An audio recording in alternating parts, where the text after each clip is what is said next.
All right, we are back, and of course, we are almost at the tail end of the show. But before we begin to wrap up, now it is countdown to shutdown, if you like. Now, in 3 days, that's by Friday, there will be a DSTV blackout if its operators do not accept to immediately reduce prices by 30%. I will be recalled that the Minister for Communications, Amadete George, threatened to have the license of the pay-per-view operator revoked if prices were not reduced to reflect the recent economic gains. But in a statement over the weekend, Multi-Choice Ghana flatly rejected the minister's demand as untenable. Now, first, though, here's what the minister said when he took his term at the Government Accountability Series. Policy direction. Whom am I to issue threats? I'm merely a policy maker. And so the policy position of the government is clear. I'm just going to run through a portion of my letter to DSTV. In that letter, I compared Ghana, Nigeria, Liberia, and Ghana has a bigger population than Liberia, Angola, Botswana, that Ghana is bigger than as well, Eswatini, clearly Ghana is way bigger than Eswatini, and South Africa. For the premium package, Ghana pays 82 equivalent.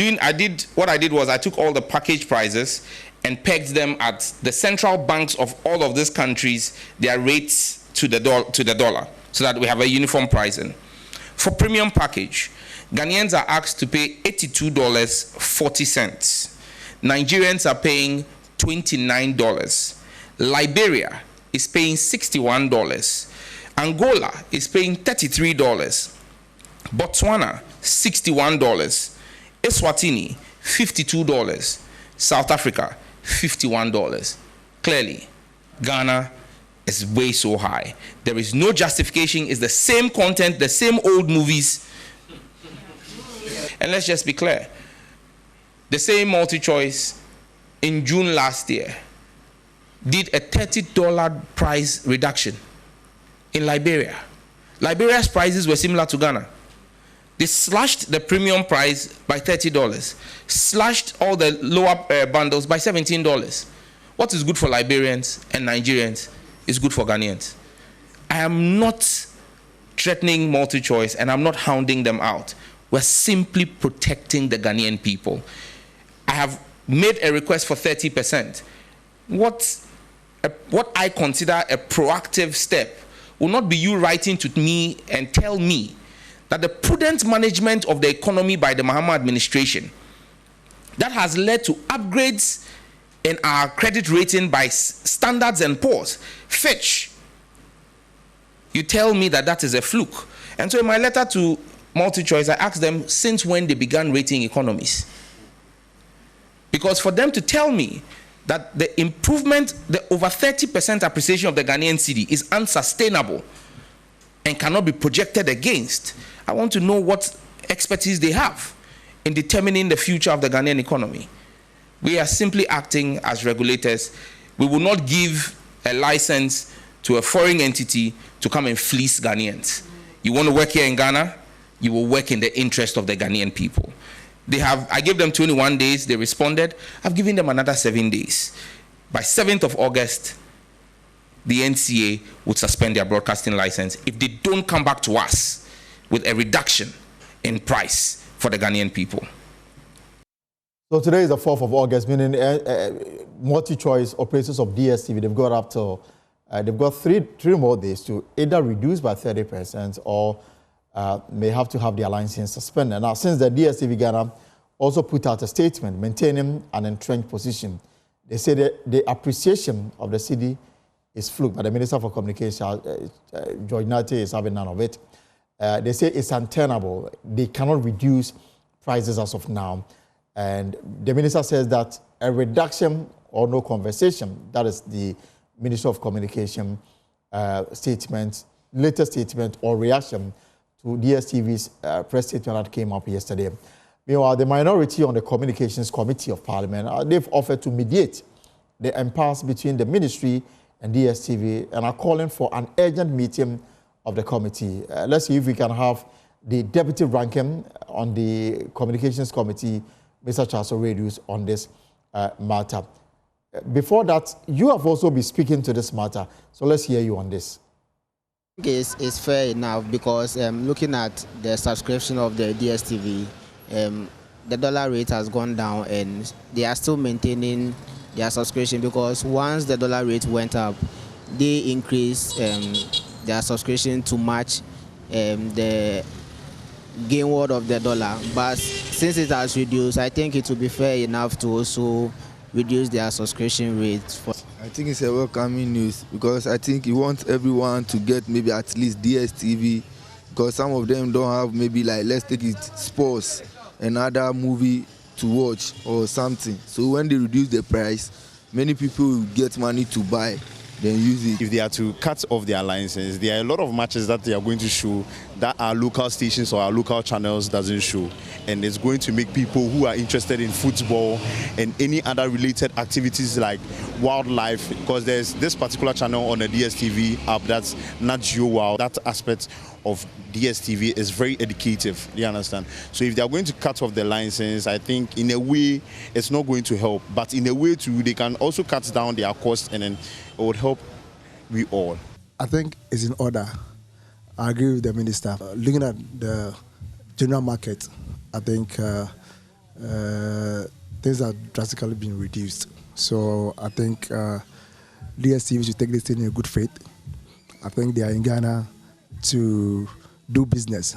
And then if you're the Minister of Communication is saying that they are partners. So I think it has happened to a lot of network and then coordinate with the government and then try and then it won't take anything from them. Well, like reducing their prices would be a good idea, but taking their alliances wouldn't help. Maybe they like that's where they are also getting their income. So taking their alliances wouldn't. I don't think is a good idea. Reducing the prices will be okay. All right, so let me bring in now the deputy ranking member on the Communications Committee of Parliament. He's also a former Ghana's ambassador to South Africa, Mr. Charles Oredus. Your Excellency, welcome to the program. Good afternoon.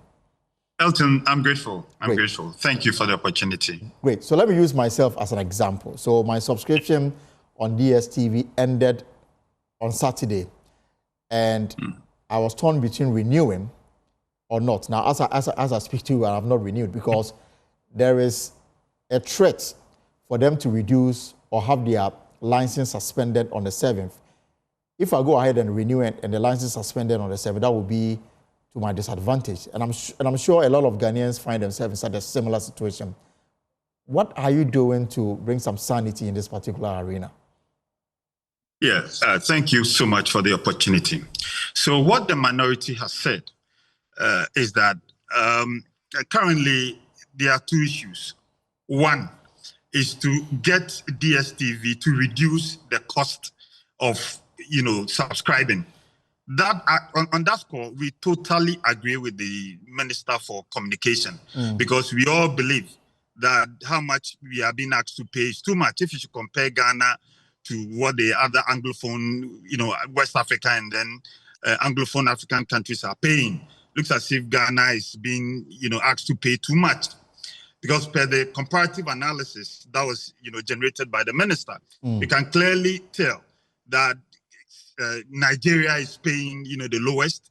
Then if you go to Sierra Leone, you go to Gambia, then you also come to the other southern Anglophone-speaking African countries, Lesotho, Eswatini, Namibia, Botswana. They all pay something that's not as much as what we are paying. In fact, Ghana appears to be number one, the highest paying so on the continent. Yes, so on that score, we agree with the minister that they ought to do something about it. Then the second point is, how do we ensure that they comply with this request of the minister? Now, the minister met them and then made an offer, to reduce the cost by about 30%. Then they came back. They didn't come back with any counter offer. No. They came back, saying that due to the economic parameters and whatnot, they think that the figure should be where it is. Then the minister, went ahead with the threat that is giving them up to the 7th of August. We think that shouldn't be, how, we negotiate, with business interests, that's working in Ghana, that it's providing jobs, paying taxes to government, and then Ghanaians are also enjoying the kind of services that they are providing. We think that there ought to be an avenue for further negotiation of this discussion. The minority, from our side, we've written to the... Well, Mr. Radio Line is clearly he's traveling, so we see if we can get him back. Yes, right. Please, you're making a point, sir. So I'm saying that we've requested for a meeting to meet the minister. We also want to meet the multi-choice company, the executives, and then get them to Georgia. At the end of the day, we don't want them to leave. Elton, that I'm a Liverpool fan like yourself. Right. Next week, we are starting. We have our first game in Anfield, and I'm expecting that we win. So I wouldn't expect the company to fold up and then leave. When they leave, the repercussions are dire.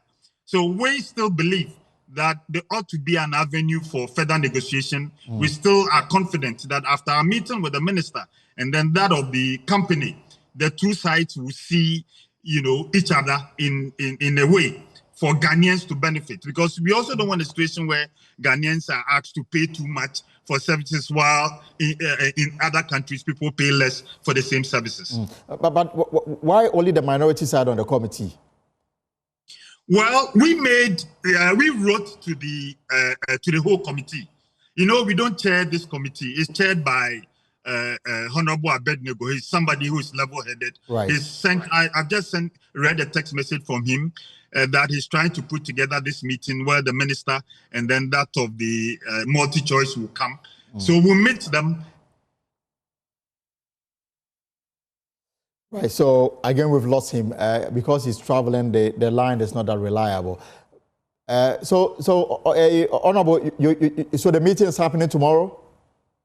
I'm yet to hear from the chairman of the committee, but we are confident that this meeting will happen before the deadline given by the minister on the 7th. All right. Then we'll look forward to a better resolution of this matter. Bottom line, we all want to pay less for what we are paying now. But before we go, the demand for 2 to 3 year rent advance has pushed Gustave Kessier to the edge of eviction. Every single day in a single overcrowded room at Kokomba, one of Accra's most neglected slums, the 28-year-old delivery rider stretches every city just to keep a roof over his wife and 3 children's head. Kenneth Jesse has more in today's episode of our Habitat series. Gustave Kessier is a senior high school graduate who left Bando for Accra as a teenager in search of a better life. Now 28, he's a husband, father of 3, and a delivery rider, trying to make something out of life from within the slums of Kokomba. For the past 12 years, this cramped room, barely large enough for a mattress, ceiling fan and a few personal belongings, has been home to Gustave and his growing family. The issue about Bando is there is no income there. There is no way that I can do because normally my food is delivery. That's what I do. So that's what I know. I know how to do best. And back at Bando, there is nothing you can do like that. Unless maybe farming or something like that. Yeah, I've been here for 12 years. Yeah. I stay with my wife and 3 kids. So all the kids were born in this room? Yeah, I think two was born. Yeah. He pays 320 Ghana cedis a month, collected in weekly installments of 80 cedis, for this narrow wooden single room in a crowded compound. 17 other tenants live upstairs, with as many living downstairs. Rent collection here is strict. Miss just a week's payment and you risk being thrown out. How much? Everybody pays. Yeah, I think we have about 18 on one line, 18 behind. The biggest challenge living here is the pressure in paying the rent. Because if you default for a week, they have to come and lock your place. And if you default for 2 weeks, by the time you come, they'll just pack your things out. Initially, when I came here and I was new, by the time when I default for maybe a week or 2, by the time I come, they lock my place. They have to send my wife and kids out. When I come back, Either I send the money or I come back and talk to the landlord before he opens and allow them in. When was the last time such a thing happened? I think it was maybe last year, September. The place is untidy, noisy, and above all, unsafe. Sometimes the smoke, the smoke from they normally send fire down there, so the smoke comes in. Normally we have some insects here, but the guy has to defumigate the place. That's why it is like we are not witnessing that, and the place is not tidy. Gustav has tried many times to move his family out, but landlords demanding 2 to 3 years rent in advance have priced him out of a better home. His motorbike, acquired through a work and pay arrangement, brings in just enough for him to save about 700 cedis a month, still far short of what is needed to afford a new place. Let's assume you are making the 200 cedis, but you can't save all the 200 cedis. The expenses and all that you do daily, you should just be saving 50 Ghana, so maybe at a month. If I could save them, maybe that's 700 so I can save a month. Because when I try renting and they said, for the least I can get is 200 cedis, and he is taking 3 years, where am I going to get that money from? So it's made me lose hope, and I felt comfortable at a point here because there's no way I'm going to get that money. So I felt comfortable, thinking maybe if I work, I can be paying the 80 cedis a week. I think I can be doing that. That was why I think I'll be here, but I think now I have to move. Despite working 12 hours a day, 6 days a week, what he earns barely feeds his family, let alone helps him save the thousands of cedis required for rent advance. He partly blames the rent system for failing people like him. Yeah, I work every day, excluding Sundays. Sundays I go one and I go off the following one. Normally I have to go 8:30 and I close at 8 p.m. Yeah, I go to 8 a.m. and close at 8 p.m. It has fed a whole lot of youths. Not only me, it has fed a whole lot of youths. Let's assume someone is working and earning 1,500. How do you expect the person to get 500 cedis a month for 2 years or 3 years? You can't get that money to pay the rent. So at least what you can do is maybe afford a slum or maybe a wooden structure at some point and manage, or not completed, but then manage and manage that. Because I'm really tired. I'm really tired of staying here. Because of that, my friends don't come here. Because the last time I even spoke to a friend and he was saying like, oh, even where you stay, you can't come and visit you. So maybe when I'm home, that's why I go to visit my friends. But they can't come to me because where I stay. And despite all these challenges, the man from Kwando, who lost both parents at a young age, remains defiant. He hopes that once he finishes paying for his motorbike, which is in about a year's time, he will finally be able to secure a decent home for his family. From the slums of Kokomba in Accra, my name is Kenneth Jesse for Joy News. All right, so answers to some of these challenges is what we are bringing you on a Joy EcoBank Habitat Fair. Make a date with us. But that's our show for today, folks. Whatever you are up to in hours ahead, I hope it's profitable. There's more stories on myjoyonline.com. My name is Elton Brobe. Have a good evening and take care.